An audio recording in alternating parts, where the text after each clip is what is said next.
In the mid-2000s, Grand Theft Auto Vice City was one of the most beloved open-world games available on PC. Released in 2003 by Rockstar North, it offered players a vibrant, neon-soaked world to explore, but it lacked a built-in multiplayer mode. Fans who had grown up playing other multiplayer games began to wonder, what if you could explore Vice City with other players online? What if you could drive around with friends, engage in epic races, or create your own multiplayer adventures in the city's streets? It was this very curiosity and passion that led to the birth of VCMP, known fully as Vice City Multiplayer. VCMP was not an official product of Rockstar Games. Instead, it was a fan-made project, a grassroots effort by a group of hobbyist developers who loved the Grand Theft Auto series and wanted to expand it. These developers worked on the mod in their spare time, driven purely by enthusiasm rather than commercial interest. Development on VCMP began around April 2005, at a time when multiplayer modding was still in its early stages and tools were far less advanced than they would be in later years. The goal was ambitious: to create a multiplayer experience for Grand Theft Auto Vice City that would allow multiple players to connect and interact within the game's world, something that the original game did not support. The team faced incredible technical challenges, working without official support or documentation. They had to reverse engineer parts of the game, craft networking systems, and sync players in real time, tasks that were very difficult given the technology and modding scene of that era.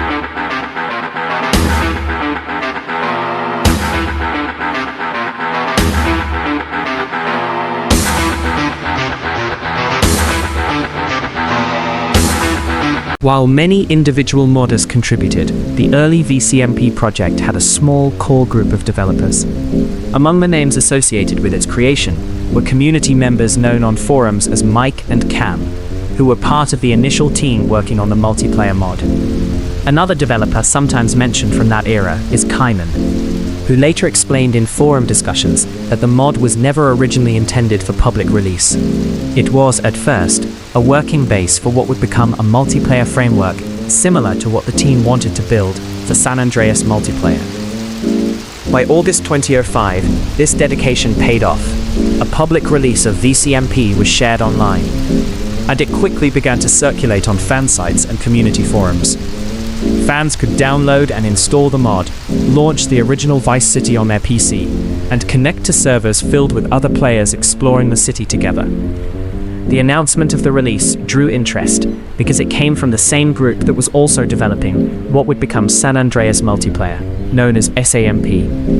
In fact, the VCMP team's work, particularly their early network code, would later form the foundation for SAMP, which became a massive multiplayer platform for Grand Theft Auto San Andreas. Despite never reaching the same level of polish or player base as SAMP, VCMP was significant in its own right. It represented the creativity and spirit of the early GTA modding community, where fans came together to extend a favorite game beyond its original boundaries. Players could host dedicated servers, create races, engage in deathmatches, or simply explore Vice City with friends in a way that the original game never allowed. The team's choice to eventually release the source code, allowing others to build on or extend the work, reflects the open, collaborative culture of hobby modding at the time. While the official development of VCMP slowed as the team shifted focus to newer projects like SAMP, the legacy of the original developers lives on in those early multiplayer achievements. In the larger history of GTA modding, VCMP stands as a testament to what dedicated fans can accomplish.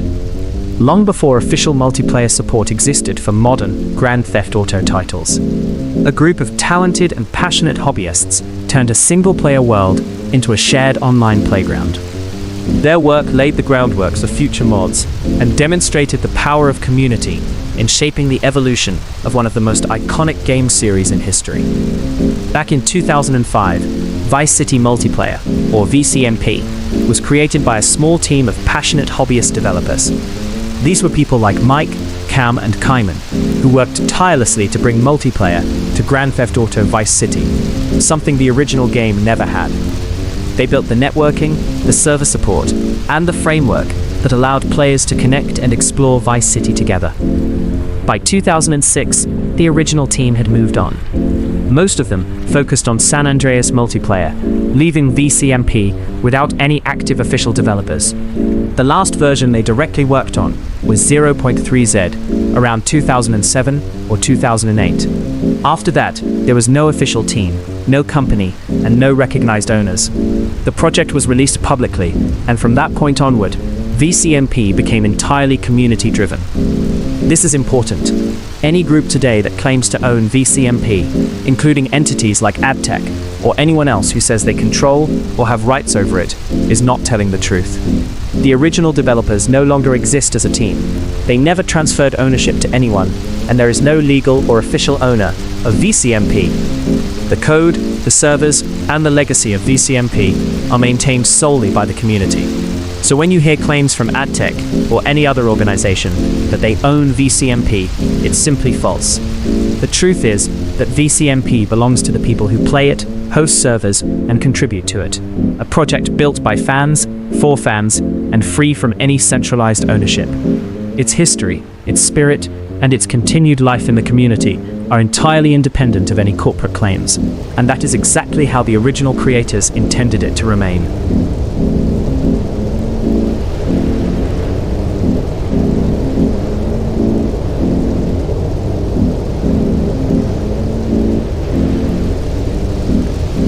There are theories within the VCMP community that the downfall of Vice City multiplayer was not just due to technical challenges or shifts in focus, but also because of internal conflicts within the original team.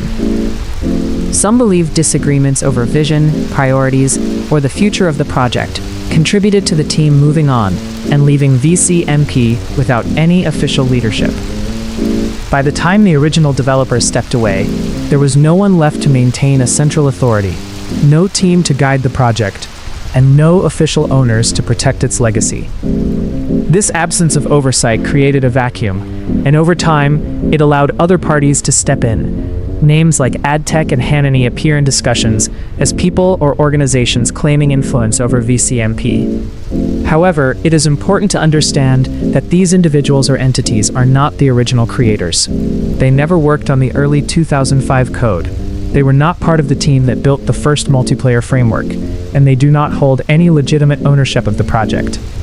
What happened instead is that these later actors took advantage of a simple fact. The original team no longer cared for VCMP, and the project had been left in the hands of the community. Without official owners or centralized authority, it became possible for others to claim influence, control servers, or make statements as if they were in charge.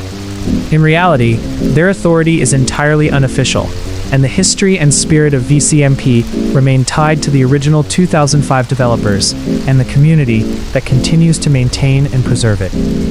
In short, while there may have been conflicts and theories about internal fights within the early team, the real reason VCMP became vulnerable to outside claims is straightforward. The original team moved on, and no official owners were ever established.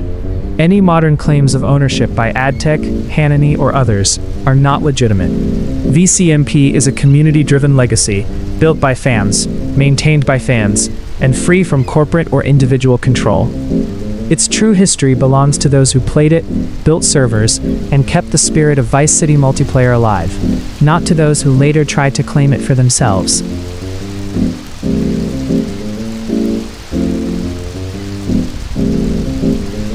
Vice City multiplayer, or VCMP, took a new turn. The original developers who had created the foundation in 2005 had long since moved on. Their last official release, version 0.3Z, became the stable final product under their guidance. Plans for version 0.4 existed, but the original team never completed them, and official centralized development quietly ended. From that point onward, VCMP entered a new era, the community era. Because the source code was publicly available, players, hobbyist developers, and server administrators stepped in. They began maintaining servers, fixing bugs, and even creating new builds, including later versions sometimes called VCMP 0.4. These updates added modern improvements such as better networking, Steam version support, enhanced stability, and new customization options for servers. VCMP was alive, but it was no longer guided by the original vision or team. However, as these community-led updates rolled out, the reaction from players was mixed, and in many cases negative. Many longtime fans of VCMP openly complained about the changes. They criticized the newer builds, saying that the feel of the original mod had been lost. Features, mechanics, or gameplay choices that the original developers had designed were altered, and fans who had grown attached to the early 2005 experience felt alienated. The complaints reflected a larger sentiment. Players wanted the old team back. They missed the original developers' vision, their style, and the unique feel of the early versions. Even though the community updates technically kept the mod alive and playable, they could not fully capture the same spirit. Forums, social media, and fan sites were filled with nostalgia-driven posts, comparisons between the old and new versions, and repeated calls for the original team to return, even though the original developers were no longer active and had moved on to other projects. In essence, VCMP's post-2007 history is defined by two intertwined realities. On one hand, the mod survived thanks to the community, remaining playable for years after official development ended. On the other hand, this survival came with dissatisfaction. The updates were never fully embraced, because players longed for the guidance and vision of the original team. It is a reminder that while community-driven efforts can sustain a project, sometimes the magic of the original creators cannot be replicated, no matter how skilled or dedicated later contributors might be. After the last official release from the original team, version 0.3Z in 2007, Vice City Multiplayer, or VCMP, entered a new era. The original developers had moved on, leaving the project without centralized leadership. Official updates stopped, but the mod itself did not die. Thanks to the open nature of the code, the community took over. Enthusiastic players, server admins, and hobbyist coders began maintaining servers, fixing bugs, and experimenting with small improvements. They became the caretakers of VCMP, ensuring that the multiplayer experience could continue long after the original team had moved on.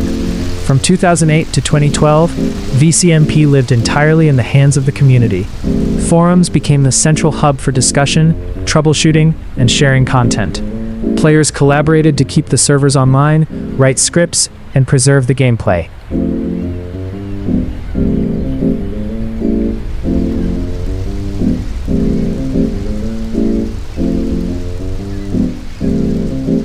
Experience that fans loved. Even without a formal team, the community effort allowed VCMP to survive through years when many thought it might fade into history. Between 2013 and 2019, the community took things a step further. Independent contributors developed what became known as VCMP version 0.4, a significant rewrite of the multiplayer system. These updates brought better stability, improved networking, and modern compatibility, including support for Steam versions of Vice City. Contributors with community nicknames such as AdTech224, Bakasan, Falcon Force, Juppy, Maxerator, and Stormius led the efforts, ensuring that the mod continued to evolve even without any original developers. By 2020, VCMP had become a nostalgic but still playable multiplayer platform. Dedicated servers were still running, hosting modes like deathmatch, roleplay, stunting, and racing. Forums and community threads show that players were actively sharing server links, discussing gameplay, and keeping the community alive. Even though the GTA multiplayer scene had shifted largely to San Andreas multiplayer, or multi-theft auto, VCMP persisted, maintained by a passionate core of fans. In summary, the years from 2007 to 2020 represent a remarkable story of community perseverance. VCMP survived not because of official support or corporate backing, but because the fans refused to let it die. The original developers had left, but the spirit of the mod endured through the dedication of the players who loved it, ensuring that Vice City Multiplayer remained alive and active for over a decade after its inception. There is a long-standing theory within parts of the VCMP community about what happened after the original developers disappeared and the project was left without official ownership. When no original team remained to guide or protect the platform, a power vacuum formed. And in that vacuum, some individuals allegedly stepped forward, claiming authority that was never officially granted. According to community discussion, names such as AdTech and Hanani are often mentioned in this context. These individuals are not part of the original 2005 VCMP development team, yet some players claim they presented themselves as owners or authority figures over VCMP-related spaces. The theory suggests that this perceived authority allowed them to influence younger players who did not know the project's true history. Community members have raised concerns that many players were minors and that this was openly known. In comment sections and discussions, it is claimed that these individuals acknowledged that children were active in their servers or communities. This awareness, according to the theory, made the situation more troubling. Because authority figures in online spaces carry responsibility, especially when minors are involved. The theory goes further, suggesting that this environment may have enabled toxic behavior, including verbal abuse, intimidation, or manipulation toward younger players. Community critics argue that when someone claims ownership or control over a project with no official owner, it becomes easier to silence opposition, dismiss criticism, and pressure inexperienced users who don't understand the history or legal reality of the platform. Important to be clear, these are allegations and theories discussed by community members, not proven facts or legal judgments. However, the reason these theories persist is because VCMP has no official owners. The original developers left, never transferred ownership, and never endorsed any successor. That lack of clarity allowed others to step in and shape narratives, especially to players too young to remember the early days. In the eyes of critics, this situation represents a broader warning about abandoned online projects. When original creators move on and no governance remains, authority can be claimed rather than earned. And when children are involved, the consequences of unchecked power, even informal power, become far more serious. Whether these theories are fully accurate or not, they reflect deep frustration within the VCMP community. Many longtime players believe the project deserved transparency, honesty, and protection, not ownership claims built on silence, confusion, and fear. VCMP is a game designed for adults, a space meant for mature players to explore creativity, roleplay, and connect with others. It is not intended for children. Yet despite this, children sometimes access games they shouldn't. And when that happens, the adults in the game have a responsibility to protect them. Unfortunately, that responsibility is often ignored. Instead of guiding children away from harmful content, some adults exploit their presence. They troll, manipulate, or even groom younger players. What may seem like harmless fun to some is in reality behavior that borders on abuse. VCMP contains explicit themes, sexualized roleplay, mature content, and interactions that are entirely inappropriate for minors. Many players in these spaces are not just careless, they are psychologically sick, using the anonymity of the game to take advantage of vulnerable children. This is not exaggeration. It is a reality of adult online spaces where supervision is lacking. Communities cannot continue to turn a blind eye. Adults must be held accountable for their behavior. They must stop exploiting children, stop encouraging harmful interactions, and understand that their actions can have real-life consequences. Parents, guardians, and older players must also be aware. VCMP is not a safe place for children. Children need guidance to stay away from games intended for adults. And when children do enter these spaces, it is the responsibility of mature players to intervene, report abuse, and maintain boundaries. This is a call for awareness, accountability, and action. VCMP can be a space for creativity, strategy, and connection, but only if adults act responsibly, recognize the dangers, and refuse to allow sexualized, abusive, or exploitative behavior to continue unchecked. No child should ever be left unprotected in an adult world. And that's as far as we could dive into today's VCMP Iceberg, the known issues, the community drama, and the darker side of this game.